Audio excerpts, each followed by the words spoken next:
Breakdown is presented by John's Sewer and Drain Cleaning, the name to know when the drains don't flow. Welcome in to the Breakdown, a Week 1 edition of The Breakdown. Phil Perry, Ted Johnson here, breaking down that Patriots loss on Sunday afternoon. Ted, can I ask you something? Do you believe in moral victories, my friend? Ooh, Phil, I do. In certain situations, I do. But not in the situation that we're going to talk about. The Patriots in Week 1, no moral victories. I'm not handing them out in Week 1. No way, no how. But I do believe in them, just not in this game, Phil. You know, Bill Parcells, your old coach, used to say you are what your record says you are. Yep. I think you also are what your track record says you are. And the Patriots' track record of late is that they can keep it close with some of these good teams. They have to finish the job. I'm with Ted. No moral victory after this Sunday's loss to the Eagles. But let's hear from David Andrews and Mac Jones about how they felt after the defeat. Yeah, look, there's no moral victories. There's no, really no moral victories in life or anything like that. But, really you got to execute at your best against a good football team when it counts the most. And that's what it comes down to. And that's how you win close football games against good teams. Yeah, not good by me. I mean, they gave me the ball twice to win the game, and I couldn't do it. So I just got to go back and watch and see what I can do better. But as a quarterback, that hurts, right? You get a chance to win the game twice and can't do it. So just got to learn from it. You only get so many opportunities in the NFL to do that, and felt like I definitely let the team down. Mac Jones talking about late game miscues. We're going to talk more about some of those miscues right now in our Technique. Technique is presented by Shaw's, perfecting the art of fresh. And we have some fresh looking Needham High superstars with us right now. Tate, Aiden, Charlie, and Jake are going to help us break down, Ted, what was a key sack. 2nd and 5, fourth quarter, turns into 3rd and 12 very quickly because the Eagles confused the Patriots. How did they do it? Yeah, they did. I mean, this was the first sack of the game. The offensive line did a pretty good job, but not in this case and not in this situation at the end of the game. All right, so this is what the Patriots were doing here. Good job, you boys. Good to have you here. All right, so Aiden, you know your role. Tate, you know your role. This is what happened. You had Zeke Elliott, who was in an offset position. And what Mac did on this play is he sent Zeke out in a motion. Go ahead, go out there, Tate. And he had him set there. Why did Mac do that? They were getting a lot of empty fill in this game just to make the read simpler and to give information to the quarterback. So when Zeke went out to motion out, it told Mac Jones, oh, they're in man-to-man because the linebacker followed him out there. And then Mac, what he did was he brought him back in to into the formation, into the offset. The linebacker comes back into the box. Mac's thinking, all right, before the snap, we're going to be in man-to-man. And this is what the Eagles did. It was very interesting how they played this, okay? At the snap of the ball, boys, you know what to do. Here we go. Set, hike. At the snap of the ball, Zeke does a fast release to the flat. And instead of the Eagles playing man-to-man like they showed pre-snap, they went to a zone, and it confused Mac Jones. He thought they were going to be in man-to-man and that he was going to have Zeke out in the flat. He did not. There was pressure from this side. He held the ball. It took a sack. A big loss on that play. Now let's show you what the second part of this play. All right, boys, you guys know what you got to do. Here we go. Charlie, you got left tackle. We got left tackle. Charlie's playing left tackle now. He's playing Trent Brown. Same play. We're just going to show you what happened on the edge on this play. All right, you know what to do. You've already gone out. I've already brought you back in. You have Josh Sweat, the outside linebacker for the Philadelphia Eagles, in a wide nine. That's a big part of what they do on defense. And this is what happened at the snap of the ball. All right, boys, here we go. Set, hike.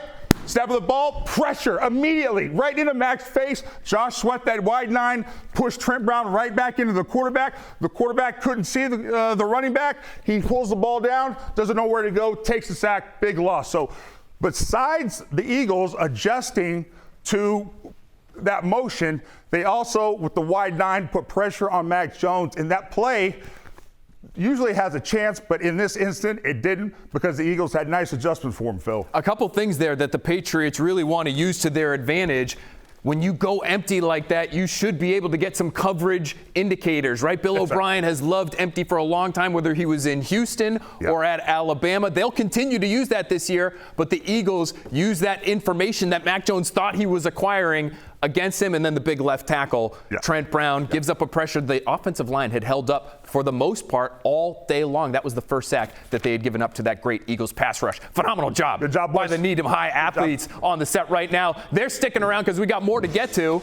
But first, we're going to talk a little bit more about the defense. You heard Mac Jones give his defense credit for giving him a chance to win this game. The Eagles' offense struggling all night long to get their offense in gear, with fewer touchdowns, first downs, and yards than any game Jalen Hurts started all last season. Matthew Judon, what was the key? I believe that we just know what our defense can do. We know how we can move pieces, everybody interchangeable, and just making him have to read our defense. We're not trying to let him or any other offense dictate the game. We're trying to dictate the game. We're trying to be aggressive. So we moving, we dropping in and out of different coverages. We're just not sitting in one coverage. We're not sitting in cover one like they have great wide receivers. We had to get our hands on and just mix up the look for them and muddy the look up for them.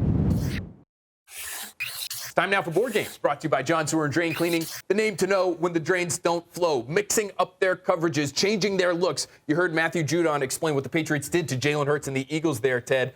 4 straight 3-and-outs at one point starting late in the first quarter. We have the first third down that they got Hurts and company off the field right here. And you have Casino with a twist written at the top of the board. I need to know what that means. You got it, Phil. So Casino is an all-out blitz, all right? And in this case, the Patriots are going to have 7 rushers for only 6 blockers, okay? And so there's going to be an extra guy that comes through. The Casino blitz it's a blitz that every team runs in the NFL. I used to run it, okay? And what you're terrified of is getting beat deep because you don't have a middle of the field safety in a Casino blitz. You're going to put that safety into coverage, okay? And so you have the running back who's going to stay in the block with the 5 offensive linemen. So that's 6 guys to block 7 right here on their rush. So the remaining 4 guys are supposed to typically in a Casino blitz have these guys man-to-man, okay? These 3 guys with these 3, this player on this player.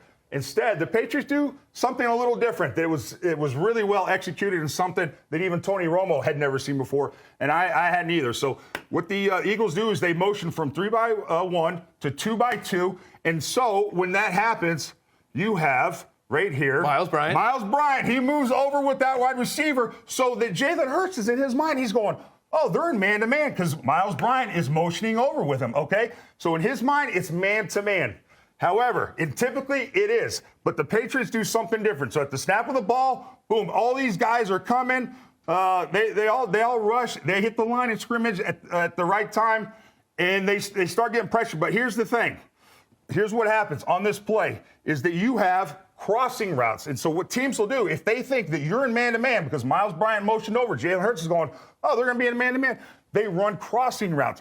Big old A.J. Brown is coming across here where this tight end is also coming across here, okay? And so there's traffic in there typically when it's man-to-man. Guys are following each other, they get picked off. But in this case, the Patriots, they decide to do is once Miles Bryant rushes over here, they, at the snap of the ball, play cover 4. They all drop into zone coverage, all right? And they let these crossers go, okay, and let them come to them.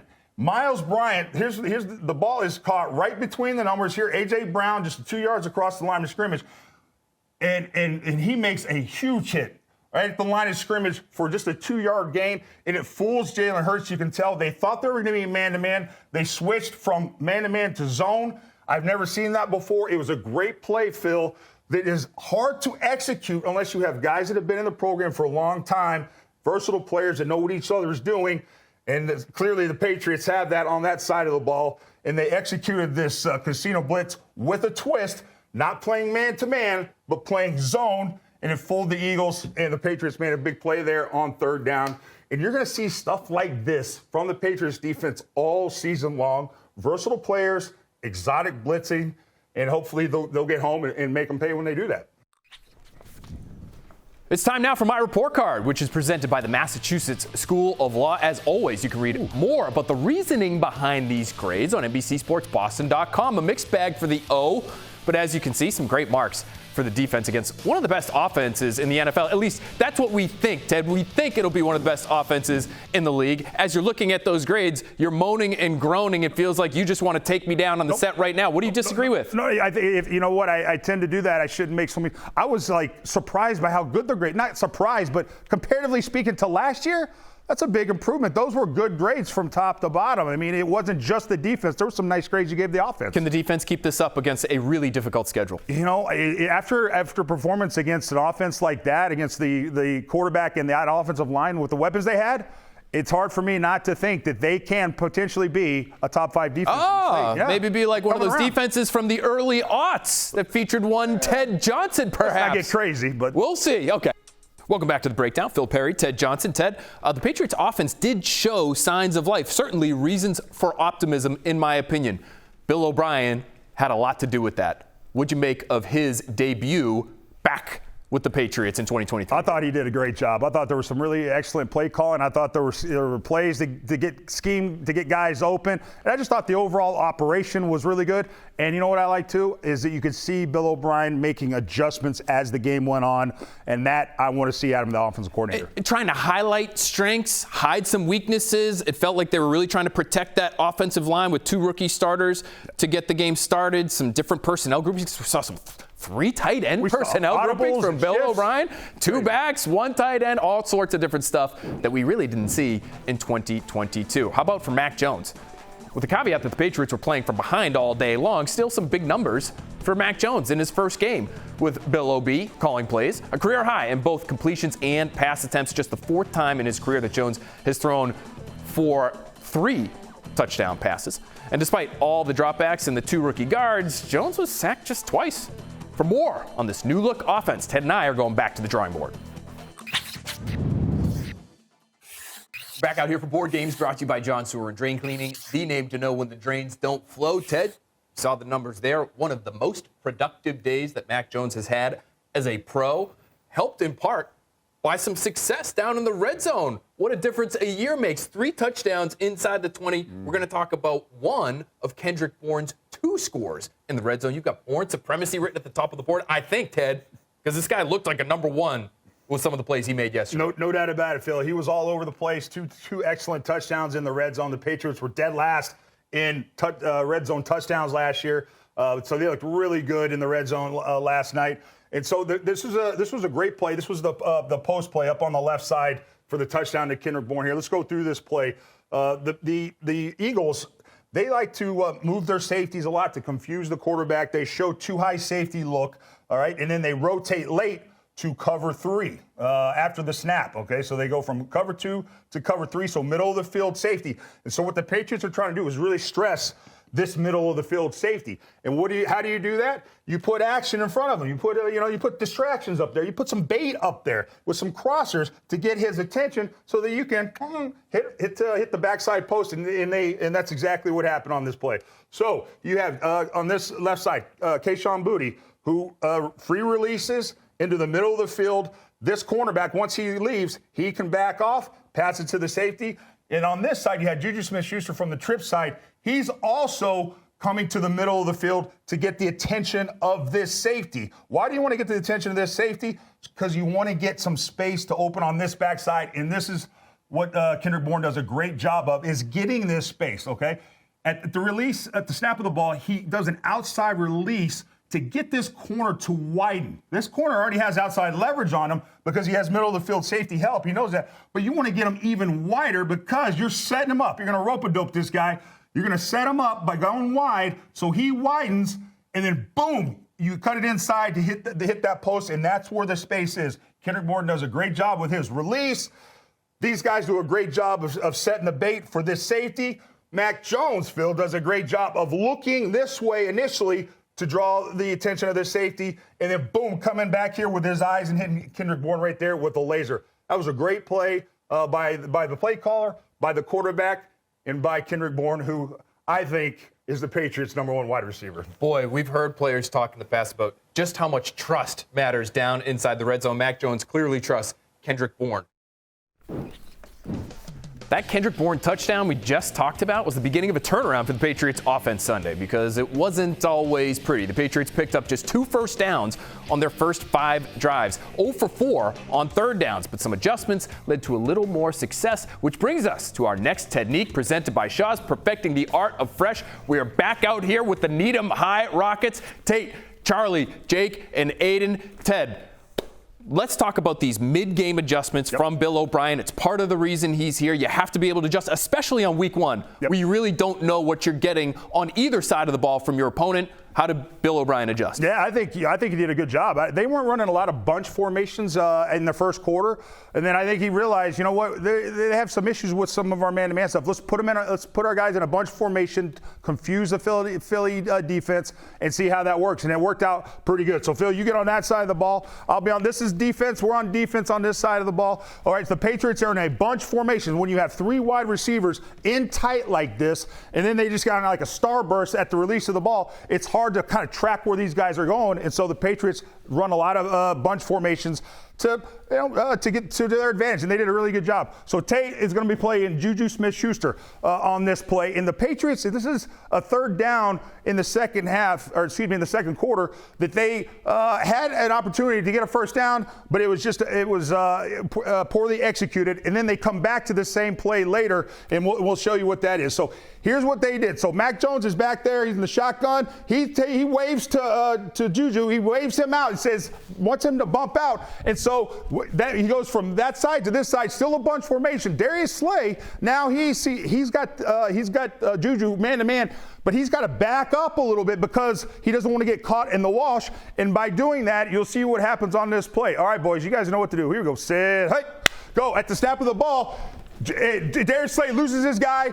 and Juju Smith does a great job of coming in and then bouncing out. And he's got a lane right here. The only problem with this play is that the Patriots are on the right hash mark, and it's a long throw for Mac Jones across the field to this flat route to Juju Smith-Schuster. The ball was underthrown, all right, and it was a little late getting there. He should have caught it, but still, that was a bad throw by Mac and really a bad catch by Juju Smith-Schuster. So they don't convert that first down, and they have to punt. All right, boys, go back to the formation. The Patriots have another third down just a few minutes later in another drive. And it was third down and 10. They come out in the same personnel, you guys. Same personnel, same formation. So, and the Eagles are doing the same thing. So here, what Max in shotgun back there, he waves to Juju, says bump on out. Juju bumps out, he resets at the snap of the ball. Instead of doing an out route, you'll see what Juju Smith-Schuster did and the adjustments the Patriots made. All right, here we go. Sit, hey, go. Instead of going out route, he just goes right across the field, a crossing route. Darius Slay gets caught up in the wall. She's late getting there. He's in a trail technique. Juju Smith-Schuster, who was brought here to do yards after catch. He catches the ball right over the middle of the field. It's an easy throw for the quarterback between the numbers. He catches the ball, and he's gone for a 15-yard gain. That catch and run is a big part of this offense. They made a nice little adjustment from that first third down attempt to this second third down attempt. Mid-game adjustments from Bill O'Brien. He saw something that didn't work. He makes a little change. All of a sudden, you get a much bigger play. How about the Needham Rockets helping us out here tonight? Tate, Charlie, Aiden, and Jake. By the way, big win over Natick in week 1 for Needham. Our guy Tate here, 178 yards on the ground and 2 touchdowns. Somebody get Matt Groh on the horn, okay? Charlie leading the way. Big backfield performance from Aiden and Jake as well. Guys, awesome job tonight. We really appreciate it. Good luck against LS this weekend. Go get it, boys. All right, let's talk fourth down. 4 different times in the fourth quarter, the Patriots went for it on fourth down. That included going for it on 4th and 3 with nearly 10 minutes to play instead of kicking a field goal, and going for it on 4th and 17 instead of punting with all their timeouts remaining. Bill Belichick, what was going through your head at that point? It was the best decision for the team. In hindsight, do you wish you had kicked more field goals in this one? Made the best decision we could at the time. Didn't know we'd be down there, multiple times. 6 minutes to go in the game. I don't know. Big kick that I'm sure you'd be asking over and go for it. Monday Night Spotlight is presented by TouchView Interactive Display Panels, available at the Oakers Company. Ted, what did you think of the Patriots' aggressiveness in the fourth quarter on fourth down? It doesn't make sense, Phil. I'll be honest with you. I mean, it turned out to be a field goal type game. I mean, the Patriots got it to within 2 points before halftime, and then it was just a heavyweight fight in the second half. You got to play for field position and get points when you can. The fact that Bill didn't do that is shocking to me because you think he's have a lot of confidence in his defense and getting the ball back, but it felt like he was kind of desperate, and I just thought it was a little panicky, those fourth down moves. Well, especially the 4th and 3 with that much time still on the clock, 9.5 minutes left, you figure you're going to get it back a couple more times with an offense that actually had looked pretty good in their last couple possessions. And you mentioned it, a defense which had been getting stops on a regular basis. So it felt like taking the points there made a lot of sense. Yeah, I agree with you in that 4th and 17. You have 2.5 minutes left in the game and 3 timeouts. Typically, the Bill Belichick I know would have kicked there and then trusted to your defense to get the ball back for him. Well, we'll see how things shake out if they need to go for it all that often on fourth down. Sunday Night Football against the Miami Dolphins should be an explosive affair. Will be a lot of fun. We'll be right back here next Monday breaking it down. Thanks for watching.